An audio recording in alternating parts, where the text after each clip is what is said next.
Wait a minute. Hold it right there. Let me ask you a question. What do you see here? If you're thinking AEI, you're right.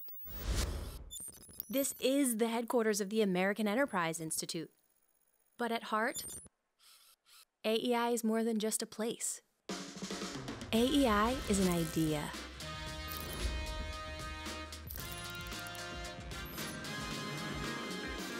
It's an idea that champions individual liberty, advances American leadership, lifts people to their highest, and pulls them up from their lowest. It's the idea that competitive, free enterprise is what makes this all possible. While the expressions have changed and many different faces have made their mark, the idea has been the same since our founding. AEI is a nonprofit, nonpartisan research institution located in Washington, D.C. You see, this idea will always be needed. I'm confident that AEI will carry on this vital work another 4 decades and beyond. Join us in continuing a legacy that is reaffirmed every day.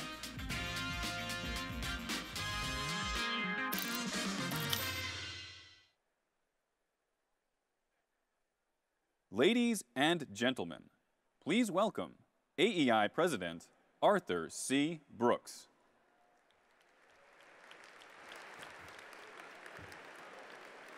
Good evening, ladies and gentlemen. Please take your seats.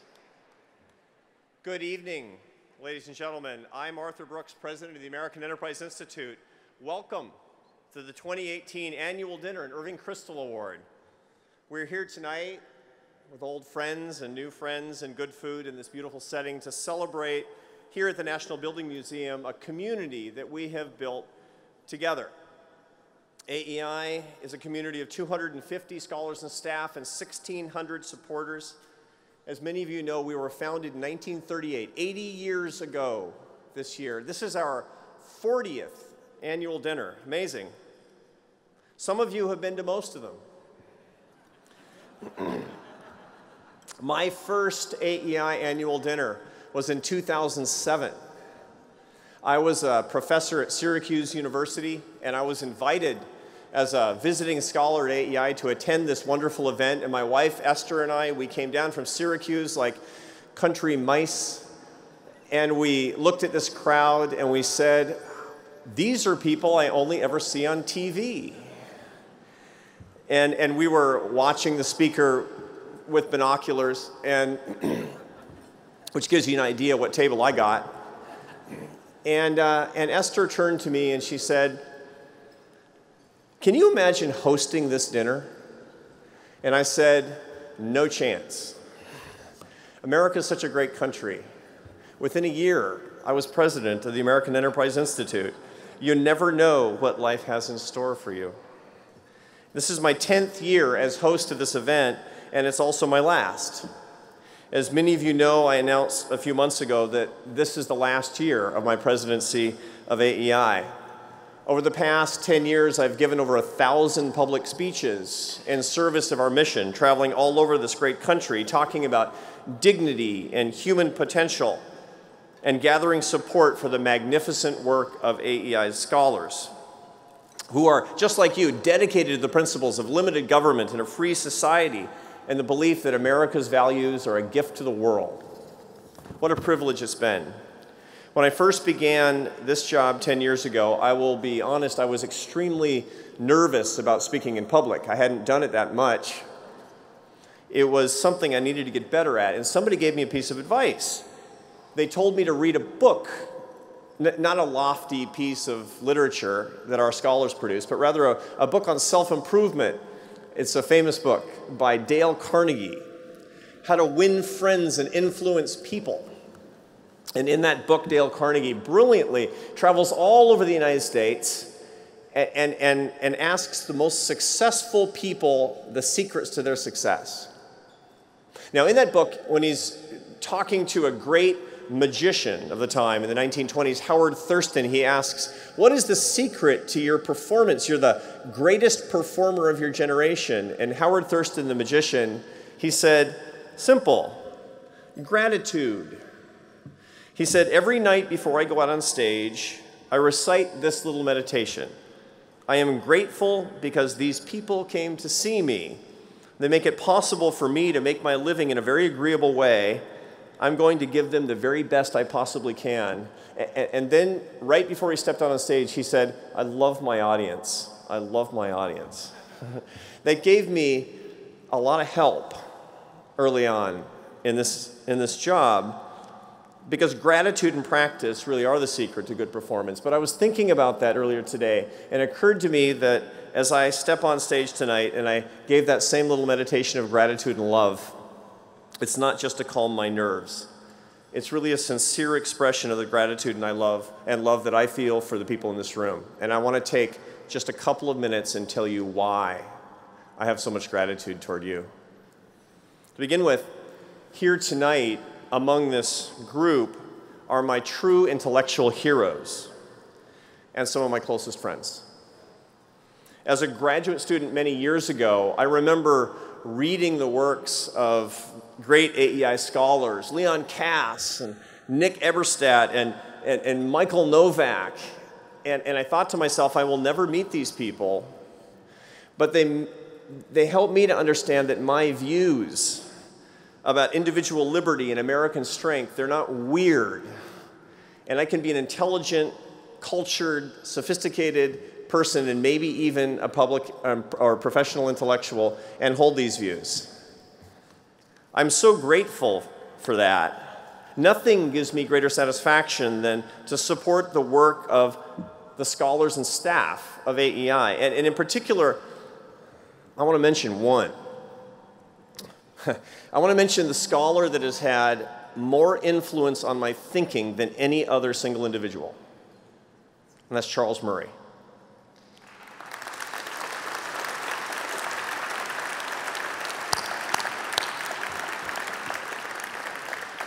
Charles Murray retired from full-time service at AEI this year. You wouldn't know it based on his productivity.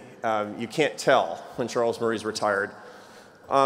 Charles Murray is somebody that I started reading many, many years ago. And when I read his work, I thought, if I could use data and social science like that to try to express things that are going on in human life, then I would be successful. And when I finally came to AEI, and I was president of AEI, and I called up Charles and I said, Charles, can we have lunch? And he said, you're the president of AEI. And we got together and I realized that he's not just a great scholar, he's a great friend. He was going to be, and indeed he has become a role model for me in so many ways. What a gift it's been to be a small part of his extraordinary career. My life has also been immeasurably enriched by my friendships with people in this room, people like Tully Friedman and Dan Daniello, the co-chairman of AEI's extraordinary board, and so many other members of this community. These people have not only supported me as I've been the head of this organization, they've patiently taught me about leadership. If things have gone well at AEI, it's because of them. The second source of my gratitude was probably even more obvious than that. As you know, as you should know, this institution doesn't just run on good feelings, although we have them. We spend about $50 million a year to build our idea agenda and communicate it to millions of people every year around the world. We actually have the most inefficient business model in America. We're in the business of losing $50 million a year in intellectual property.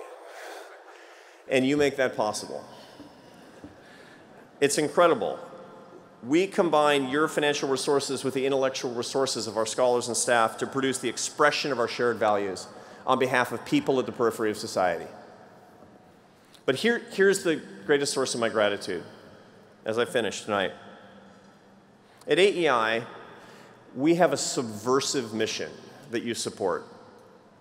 From the earliest days, AEI's motto was that a competition of ideas is fundamental to a free society. Think about that. A competition of ideas, not agreement on one thing, but to compete freely. Why? Because competition brings excellence. Monopoly brings stagnation and it brings mediocrity. That's true in the economy, and it's true in electoral politics, and it's true in ideas. To get true excellence, we need to disagree, and disagree freely with civility and respect and even love for each other. That's what we stand for. No party line.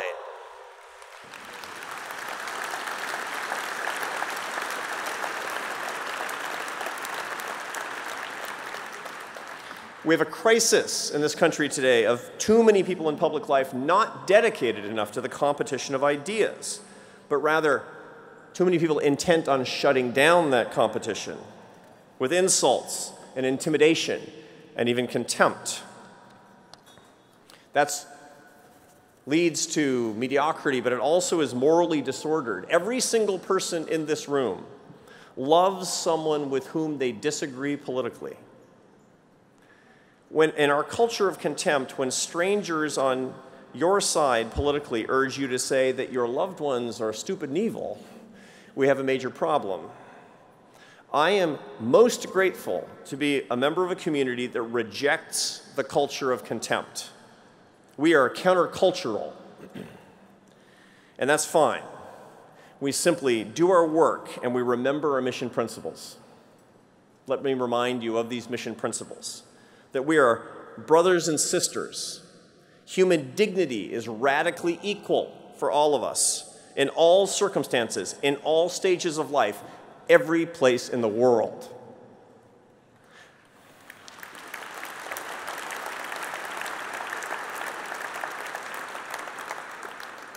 That progress, we're progressives. Progress is always possible by unleashing the greatest source of energy in history, which is human potential. And it is the American free enterprise system that has pulled billions of our brothers and sisters out of poverty in our lifetimes. That is the most potent system ever discovered to instantiate the human potential.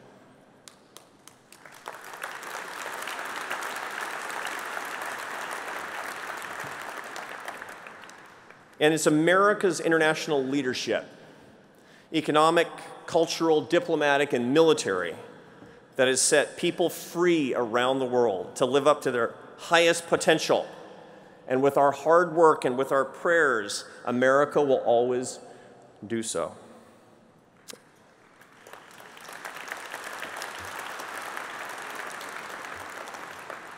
Let me sum up what we're all about at AEI.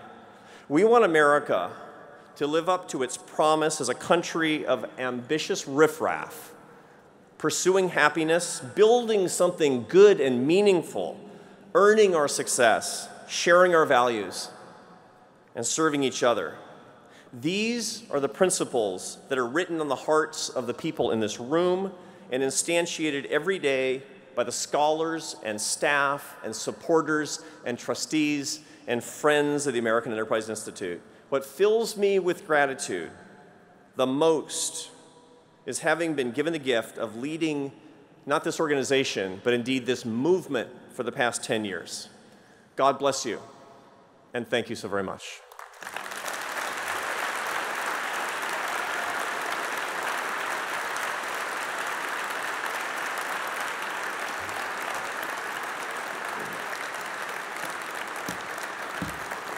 Thank you. And now it's on to our program. And a wonderful program it's going to be. The intellectual program comes first, then supper, and then the serious business of drinking and exchanging business cards. Tonight, we're honored, as always at this event, to bestow AEI's annual award, the Irving Kristol Award, named in memory of our beloved friend and colleague, the late Irving Kristol. Before we introduce this year's winner, I want to turn the mic over to Bill Kristol, friend to so many of us for so many years and son of Irving Kristol and editor-at-large of the Weekly Standard. He's going to speak for a moment about his father and his legacy. Ladies and gentlemen, Bill Kristol.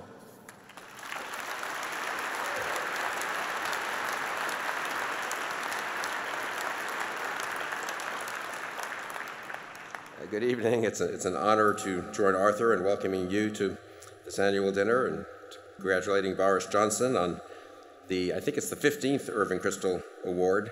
It's a distinguished group that Boris joins. Before that, actually, there were about a quarter century of Francis Boyer Awards. So that's also a very distinguished group, if you look it up, going back to 1977.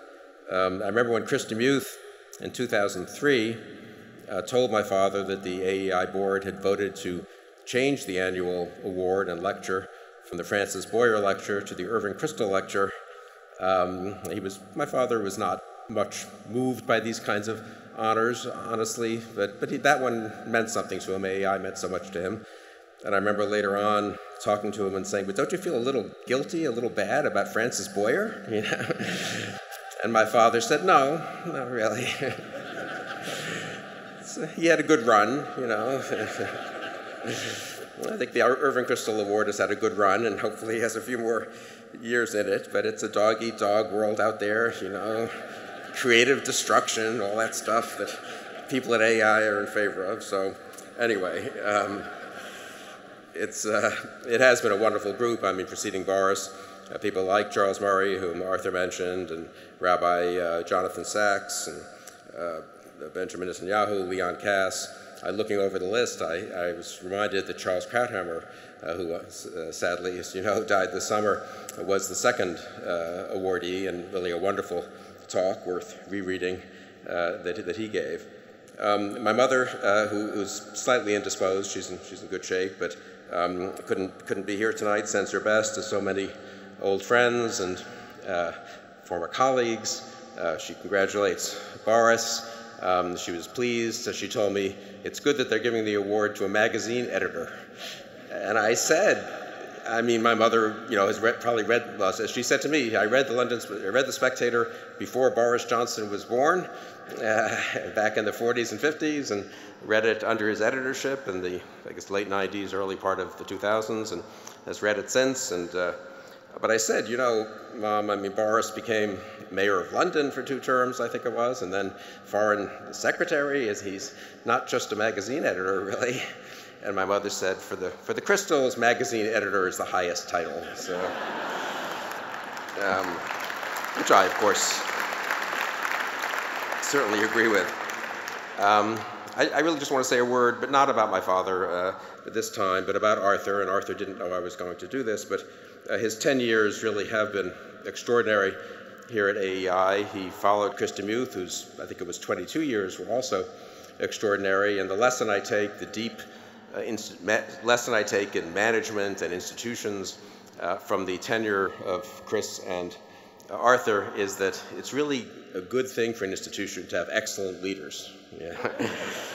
I recommend it to everyone else here who's running institutions. I mean, it really is, and it's a high standard, obviously. Think of that, a third of a century under Chris and Arthur being the preeminent think tank, I think, in Washington and the country, perhaps in the world, a place that really respects excellence, but also respects diversity of views and approaches. It really shows that excellence and diversity can go together. A place that has always resisted, I think, what's fashionable, tried to look beyond the headlines while also influencing the headlines at times. Tried to follow intellectual conclusions to their end and not worry too much about whether they're popular, at least in the short term. I mean, all those things were really an achievement of actually the predecessors to Chris and Arthur, but especially of Chris and Arthur, and especially in this last decade of Arthur. He took over an institution that was already strong and made it stronger yet. It's a very good example, I think, for us in this day and age, that shunning vulgarity, resisting conformity, avoiding mere popularity is the right thing to do. It's very much been in the long-term interest of AEI, which stands as an example now, I think, not just to other think tanks, but actually to the academic world. Arthur is stepping down, as you know, as president of AEI, and is also stepping down by going to Harvard. I hope, I mean, I say this, I shouldn't. I say this as a loyal Harvard man, but it's a true fact, honestly, that the intellectual, the caliber of the work at AEI, the commitment to truth, the commitment to honest and respectful discourse, but also serious discourse in terms of calling people to account, is, I think, something that Arthur can bring to Harvard from AEI, or good luck with that, Arthur. But But I do want to say that I really think AEI is an example, not just for DC, but for the country and indeed for the world, an example we need more than ever. Maybe I could even ask you, I don't have a glass here, but to raise a glass and join me in toasting Arthur Brooks at his, what will be, I suppose, the last annual dinner he'll preside over. He will, of course, there will be a huge number, I'm sure, of events before he leaves in the spring and summer. Arthur's planning a whole bunch of them, I believe, commemorating his tenure. But since this is the last annual dinner he'll be at, let's offer a toast to our friend and our leader, Arthur Brooks.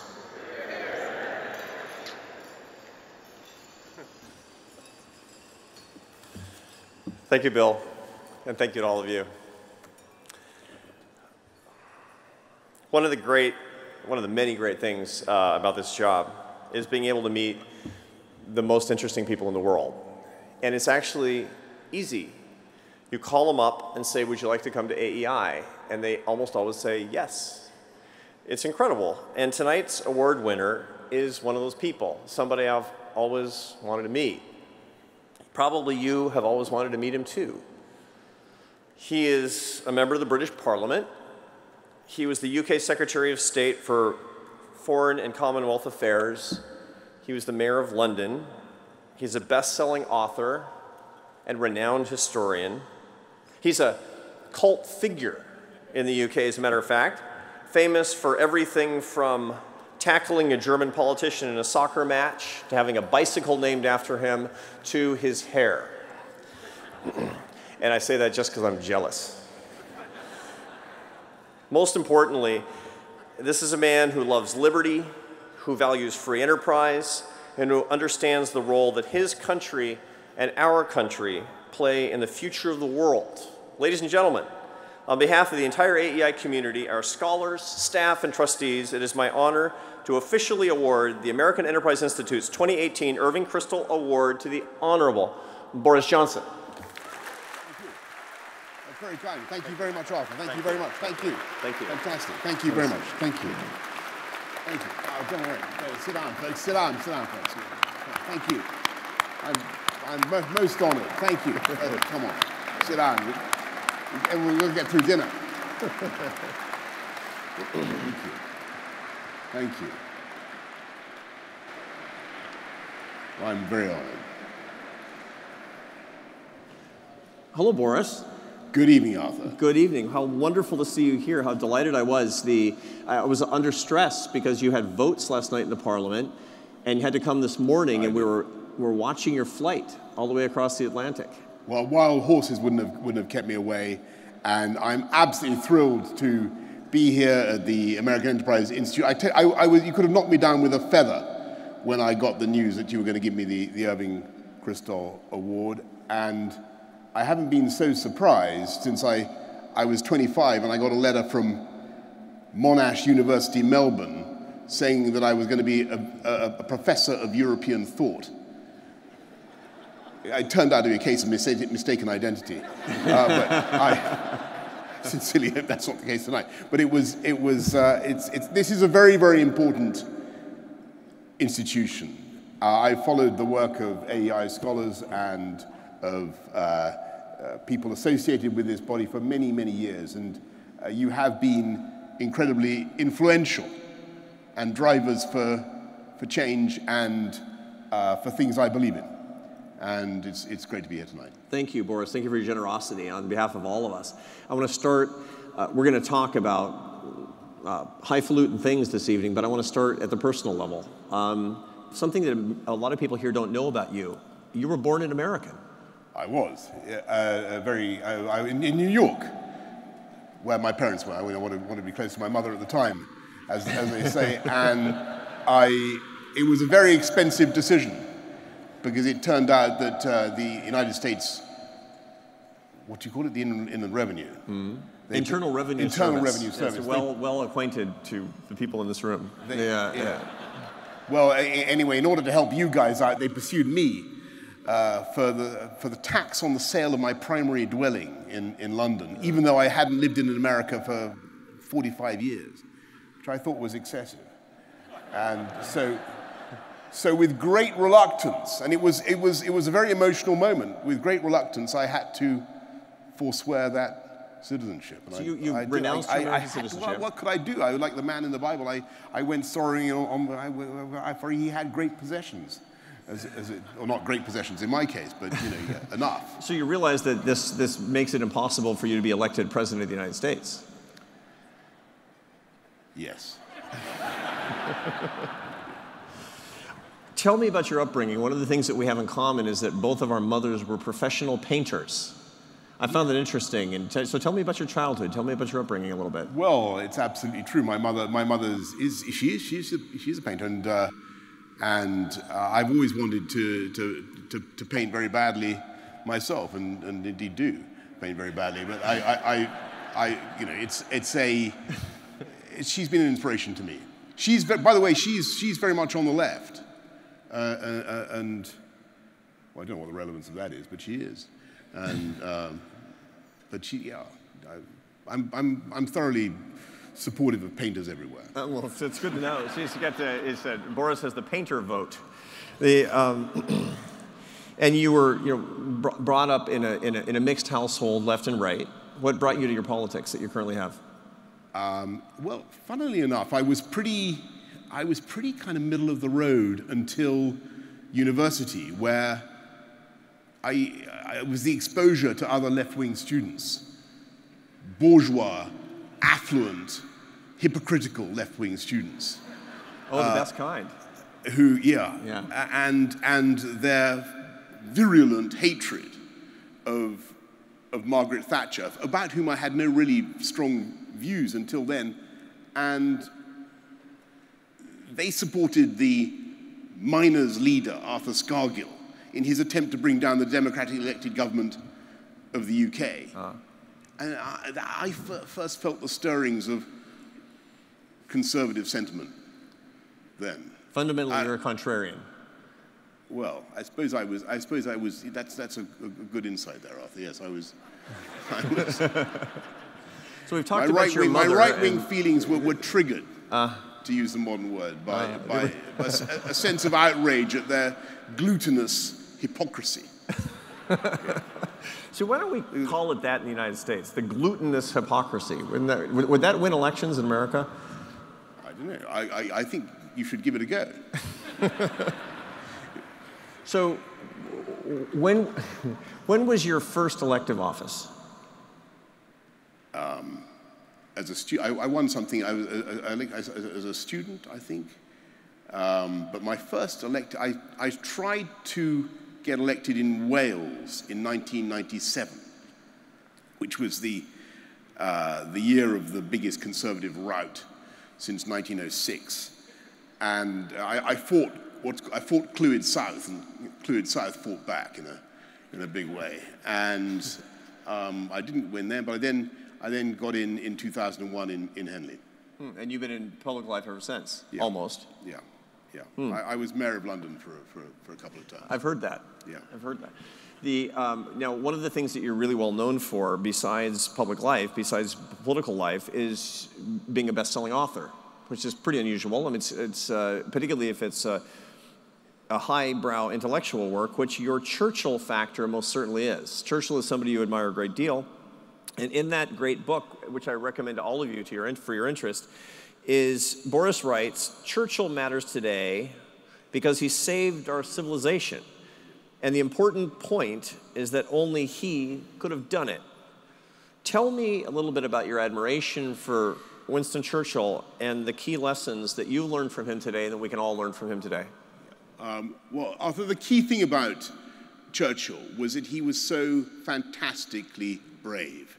He wasn't a big guy, and he was bullied at school. He was pelted with cricket balls, and he ran away. He was only 5 foot 6.5 tall, and he had a 30-inch chest as a young man. He was a runty, shrimpy kind of guy. You didn't know that, but he turned himself by sheer effort of will into this extraordinary colossus who dominated so much of British politics and of world politics in the 20th century.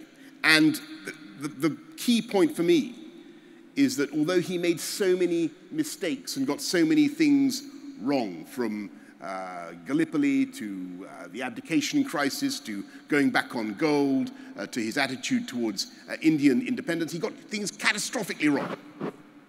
But the one big thing he got right in May 1940, when the UK had to make a decision about whether to fight on or to do a deal with Mussolini and with Hitler.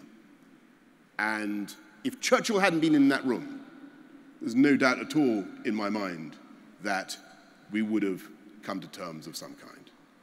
And he made all the difference, because he basically decided that it would be a disaster for his country, for the British Empire, and for civilization if we did that deal.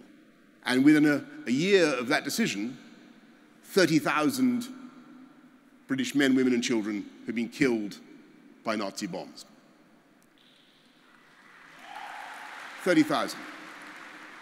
But as a result of his decision to fight on, I believe that he saved the European continent from absolute barbarism. And so it was a willingness. I'll just look at this. I'm already off script for us. I'm sorry. It was a willingness to think for himself and to be brave. That we need to follow that today. Give me an example. Give me an example of something where we need to be brave, to follow our instincts to more noble ends. Well, okay. Since you drag it from me, kicking and screaming. Actually, you didn't, but I'll tell you anyway. I think that we need to, when you look at our country, when you look at the UK, we have a great choice right now, and we are in the throes, as some of you may have seen from the news, we're in the throes of deciding exactly how to carry out this Brexit. We did quite well. We got through almost 10 minutes without Brexit. That's right. Well, it's all over now. But we have a choice. And I would just say to all you scholars and supporters of the American Enterprise Institute, this is a critical moment for everybody who cares about free markets, about competition, about global free trade, about all the things, as you were saying earlier on, Arthur, all the things that have lifted billions of people out of poverty. The UK could be about to come loose of the European system of regulation and government. It could be about to enter the global system as an independent economic actor again, able to campaign for pro-competitive policies. That's the opportunity. And I hope very much that with you guys, with America, we can work together to deliver that agenda. And there's a conversation going on in my country about exactly how to do it. It is difficult. But the last thing we want now is for us, the Brits, having made this momentous decision to go for Brexit, to be sucked back by the tractor beam of Brussels. If tractor beam is the word I want, into the orbit, the regulatory lunar pull. Brussels is the Death Star, in case you're not following the reference. I lived in Brussels. My daughter was born in Brussels. Some of his best friends are in Brussels. I love Brussels. It's a wonderful town. Yeah. It's a wonderful town. And I love Belgium. But the fact is that the beer, chocolate, bureaucracy. The EU, for all its achievements, and there have been great achievements over the last 50, 60 years, 70 years of the EU's existence, for all its achievements, it really is no longer right in its current form for the UK. We've done the right thing. We've done the right thing. But having done that, we've got to make sense of it. And there is no point at all in us coming out of the EU only to remain effectively, in large measure, run by the EU. If you're going to take back control, then take back control and use it for a purpose. So I hope very much that we'll get the support of you guys in achieving that objective. I'm going to come back to this issue in just a minute, but I want to go slightly backward to another book that you wrote that bears on this subject. You wrote a very popular book about the history of Rome. an issue on which, or a subject on which you have some expertise. And in it, you observe that one of the great things that the Romans did was to create a common identity across cultures and languages and tribes. And yet, you have also said that you believe that Rome and the European Union bear relatively little resemblance. So tell me why they're so different, such that we can get back to Brexit and your understanding of the separation from the EU and how that's in your interest. Yeah, I was living in Brussels, actually, and thinking deeply, as I always do, about the European civilization and its relationship with its past. And I have no doubt at all that in a deep Freudian way, the European integrationists, the federalists, want to recreate that idea of this great unified whole that was represented by the Roman Empire. That's at the core. You look at what some of the, Mario Prodi said the same thing just the other day. And it was an amazing thing, the Roman Empire. It lasted, well, from 732 BC to whatever you date it to. Some say it still hasn't fallen. 476 AD, I suppose you'd say, was Romulus. It was a long time. It was fantastically successful. And I think the differences between the EU and the Roman Empire are very instructive, because what you've got now is an attempt to create this unity in this whole, with a flag and with anthems and a sort of political union, and they're now talking about creating a European president and that kind of thing. But what it lacks is that single charismatic sense of identity and allegiance that the Roman Empire had. Everybody knew the emperor, and everybody important around the Roman Empire had to swear loyalty to the emperor, and in some cases actually worship the emperor. And the only real comparator with the Roman Empire today, in terms of that pungent sense of identity, e pluribus unum, you know where I'm going with this. I am. I have an idea, but take me there. It is the United States, which takes people from around the world and makes them American, and has this extraordinary global brand to which everybody aspires. And with the best will in the world, the EU isn't like that.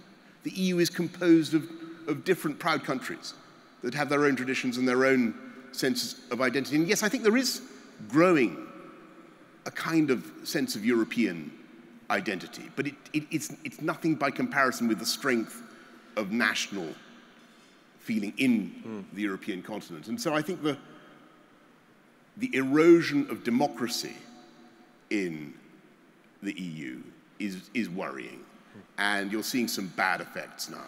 So give us some advice here.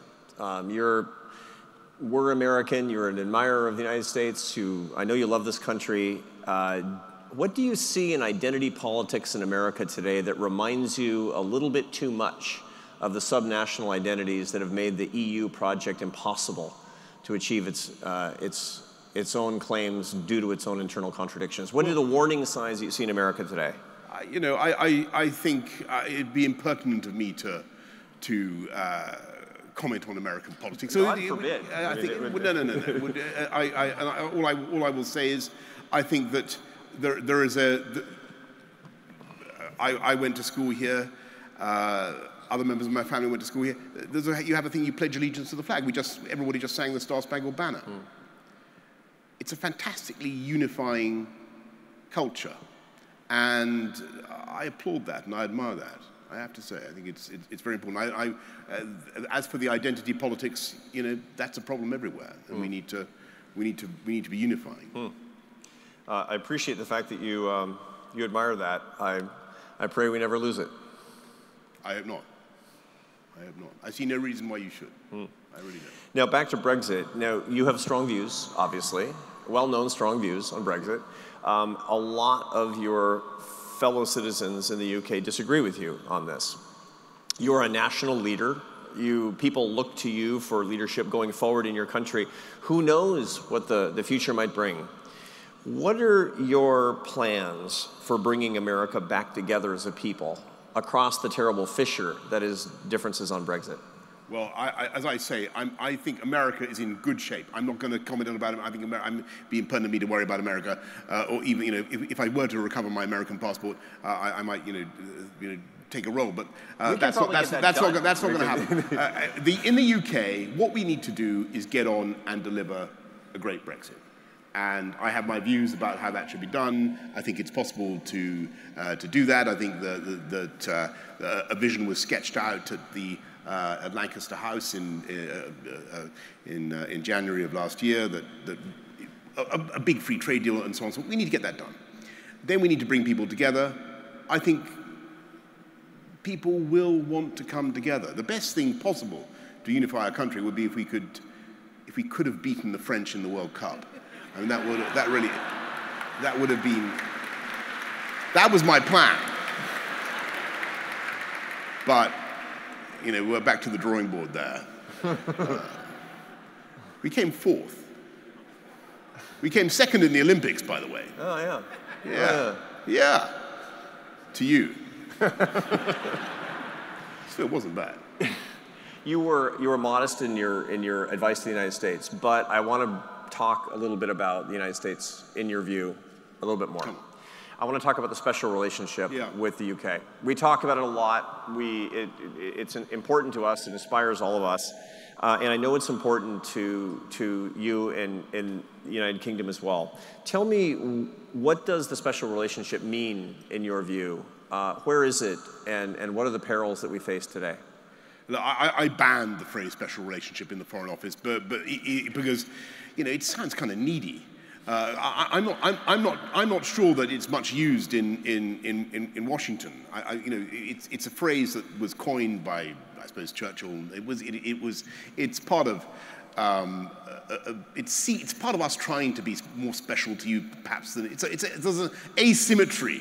There's an asymmetry, as in so many romantic relationships, there's an asymmetry implied, and that's why I reject that term. But it matters. It matters hugely. We two countries do represent, I think, values that are of fantastic importance to our world. Freedom, democracy, the rule of law, this stuff really, really matters. And those values are not uncontested right now. And they're not necessarily prevailing in the way that we thought they were going to. And we need to work harder together. And that's why the special relationship, I think, this is not I use the phrase, but the UK and the US working together with our friends and partners is more vital than ever before.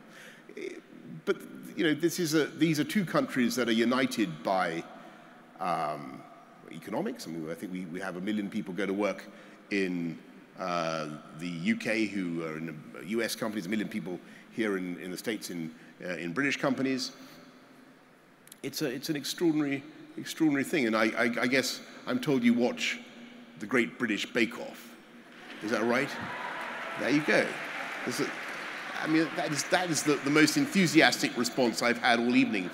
I don't even watch the Great British Bake Off myself. I'm ashamed to say, but you know, there is a huge cultural interest. All the journalists in New York seem to be Brits. It's extraordinary. What's going on? That's an exaggeration, but you know, there are Brits everywhere here. That's a fine thing. So we can't say special relationship anymore. I'm trying to think what would be more modern. I'm thinking friends with benefits. Yeah. I don't know. That means something different here. Sorry. I don't know. Yes, benefits are. You've been very influential in finding ways of reforming benefits, but you know, the AEI. I don't know whether. It always comes back to policy here. That's really the best. What do you believe are given the fact that there is a relationship, special or otherwise, between the UK and the United States, what are the top foreign policy priorities you think that we should be pursuing together? This is something you thought a lot about as Foreign Secretary. I did. Well, I mean, you know, we work hand in glove across the world, and get back to my main point tonight. I think free trade, opening up the global economy. I worry about the closing in of our approach at the moment. Global trade is not growing in anything like the way it should be. We haven't had a big trade deals since the end of the Uruguay round in 1994, I think, which I covered myself as a journalist. We need to be doing that together. We should be sorting it. We should be doing better in the Middle East, and we should be working harder on Syria. I got to be honest with you. I think Syria was our policy, in retrospect, was not the right one. But anyway, I don't want to get on that particular rabbit hole. One thing we should do, and the biggest insight I had as Foreign Secretary is that the main problems of the world could be addressed if we solved female undereducation around the world. If we educated women. When I went to sub-Saharan Africa or I went to South Asia, I would find countries where female illiteracy was running at 50, 60, sometimes 80% in parts of Africa. In Pakistan, you have twice as many male kids in secondary schools as female kids. Now, how can that produce a healthy, balanced approach to life? I felt in you look at radicalization, you look at poverty, you look at all the scourges that we face. They're all associated with that band of countries where women are not treated equally, where women and girls are not treated equally. So the one thing, and it's a kind of, do you have a Swiss Army knife? Yes. Do you know what I mean by a Swiss Army knife? It can kind of do anything. Mm-hmm. I think female education, 12 years of quality education for every girl in the world would help to fix most of the problems in the world. And we should do that. I really do. You have very strong views about the future of your country, as is appropriate, and a lot of people follow what you think. A lot of people admire your leadership here and in your own country. Obviously, your role in the leadership of the UK could change a lot in the coming months and years. You must have given this some thought, I'm sure you have. Tell me the two things you'd most like to see your government do in the coming years. Unleash social mobility. Social mobility. That was, you think back to the great achievements of the Thatcher era, which I spoke of earlier. It was about helping people to seize control of their own destiny, whether it was owning shares, which they hadn't thought of doing before, or buying their own homes. Fantastically important. And since that big change in the 1980s, social mobility is frozen again. And we need to recover that. We need to recover that momentum in the UK. And you wanted two things. So that's a big one. I think build a 24-hour hub airport, not in my constituency. Be the second thing I'd... Number one for you, your top agenda item for your country is greater social mobility. Yeah, no question. Unleashed. One of the reasons Brexit took place, or one of the reasons people voted to leave, it was because they felt they weren't getting a fair suck of the sauce bottle, as they say. They were being stuck. People are stuck in entry-level jobs. They're not progressing, and we're not focusing on those issues. We're not helping people enough. I think we discussed this earlier. They're not being made to feel needed enough, and it's a serious problem. And I think it perhaps affects this country too. Before we finish, I have one question I really always wanted to ask you about in your public life. You're in the news a lot. Sometimes you see controversy. You're not afraid to take on the hottest issues of the day. Tell me the biggest mistake you've made in your public career and what you learned from it.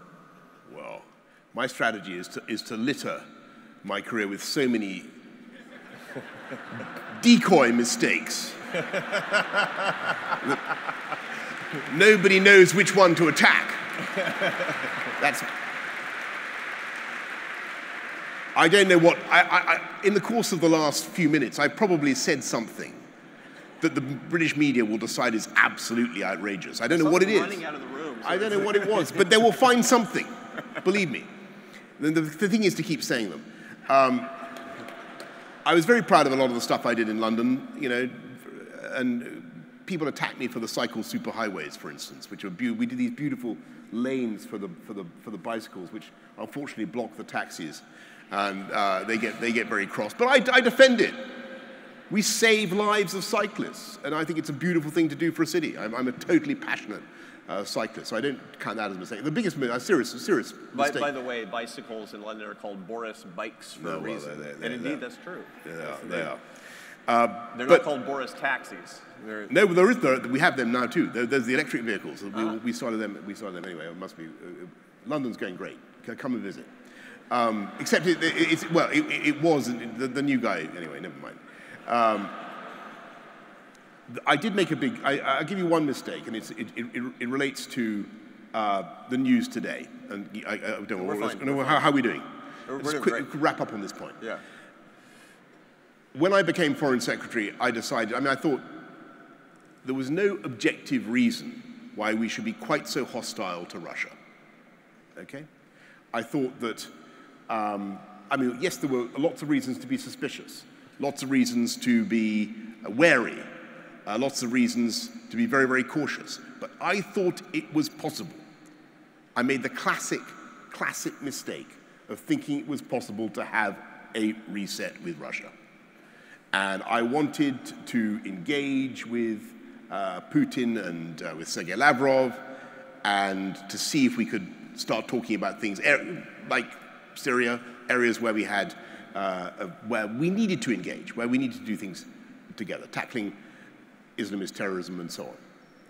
And then it just became clearer and clearer to me that that was a fool's errand. And finally, on March the 4th, I think it was this year, we had this outrageous event in Salisbury in Wiltshire, where 2 agents of the Russian GRU were involved in the murder of Dawn Sturgis and the attempted murder of others.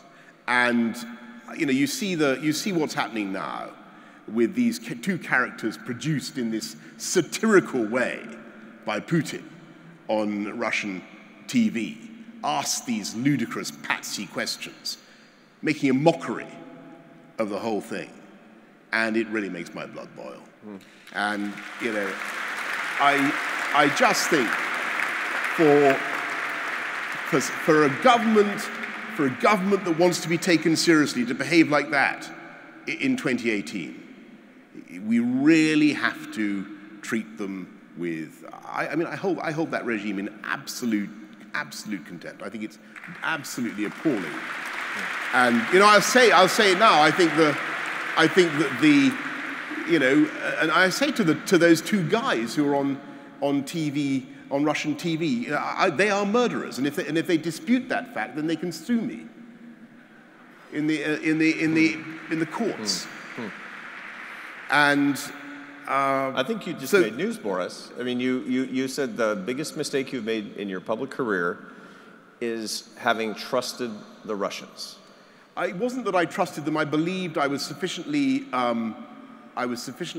overconfident to think that I could reach out and engage and actually make a difference, and they wouldn't, and they just haven't changed. But I'll say one thing just in conclusion on the special relationship. I allowed myself to use that phrase on the relationship with the US and the UK. What was so fantastic was that after the use of Novichok in Salisbury, 28 countries around the world came together, and there are more to come, by the way, came together and expelled the biggest number of Russian spies collectively that we've ever seen. And I just want to pay a tribute to the United States, because you guys, I'm not certain how universally popular it was, that decision at every level of government, but by gum, you came through with the goods. You expelled 60 Russian spies, and I want to say on behalf of the British people, we are really, really grateful for the solidarity that you showed. And, thank you very much. And and by the way, if that is a special relationship, then I'll take it. We'll take it all day long. We're at the end of our time, Boris. On behalf of my colleagues and friends, and personally, I want to express my admiration for a lot of things that you've done, but in particular for the attitude, the public attitude you've had of optimism toward all the people in your society, all the people who need more mobility, all the people who are at the periphery of society, who might suffer from despair, but can hear your words and can hear the words of leaders and understand that an opportunity society can and should be available to every person in your country, and indeed, that is the inspiration behind our institution, that an opportunity society should be open to everyone. For that witness, for that mission, on behalf of all of us, please join me in thanking Boris Johnson. Thank you. Thank you very much. Thank you. Thank you very much. Thank you, everybody. Thank you. Thank you. Thank you. Thank you very much. Thank you.